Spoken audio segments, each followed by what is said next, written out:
Hello, once again, I'm Pastor Jeremy Combs, and we're going to pause for a proverb. We're going to finish up Proverbs chapter 12 today, and we're going to get right into chapter 13. So let's go. Proverbs 12:28. In the way of righteousness is the life, and in the pathway thereof, I love this promise, there is no death. This is a precious proverb. It holds what each individual craves in life: purpose and permanence. Proverbs often describes life as a pathway, but look at this, it's with deliberate and repetitious decisions. First, we choose our path. This is the deliberate decision. There are two trails, each leading to clear destinations. These two ways are righteousness and wickedness. Then, as we go down the trail, it takes a step by step. This will be the repetition decisions, day by day process to continue in the way. Here, the emphasis is on the path of the righteous. Righteous means to be just, and this is the idea of you have faith in God. For those who choose the path of righteousness, they will find each step on the trail to be full of life with purpose, to be meaningful. Better yet, one never finds death on this trail, for this pathway is eternal. It just goes on and on. Our trail of righteousness eventually leads us to our eternal home in heaven, for the Bible promises us to be absent from the body is to be present with the Lord. What a great and precious proverb that is. Chapter 13, here we go, verse 1. A wise son heareth his father's instruction, but a scorner heareth not rebuke. Proverbs 13 is a chapter which emphasizes truth. God seeks to instill truth into our life at a very early age, and one of the main instruments he's going to use to accomplish that are parents.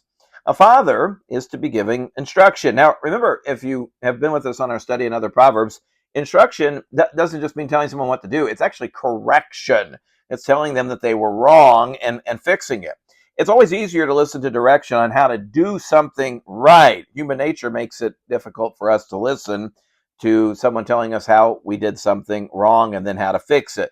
Yet wisdom is found in the child who listens even when he doesn't feel like doing so. In fact, it's a great mark of maturity. A scorner is someone who doesn't listen, but rather he laughs at rebuke. Rebuke means to reprove, to chide, even when his correction turns to rebuke. This is more of a stern correction, more than instruction.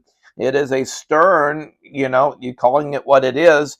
He doesn't sense the gravity of that situation. He should sober up, and he ought to listen, but instead he mocks, and here's what the scorner does: he runs his mouth. This is a foolish thing to do, for when the mouth is open, the ears are closed.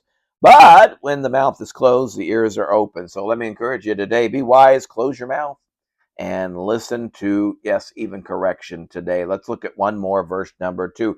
A man shall eat good by the fruit of his mouth, but the soul of the transgressors shall eat violence. Hey, what's on your menu today? No, we're not talking about going to a restaurant or even maybe what you're having for supper tonight. In fact, we're not even talking about food at all, but we're talking about your words. Words are added to our menu all the time. What we read, what we listen to, what we watch adds to the vocabulary of our heart's menu.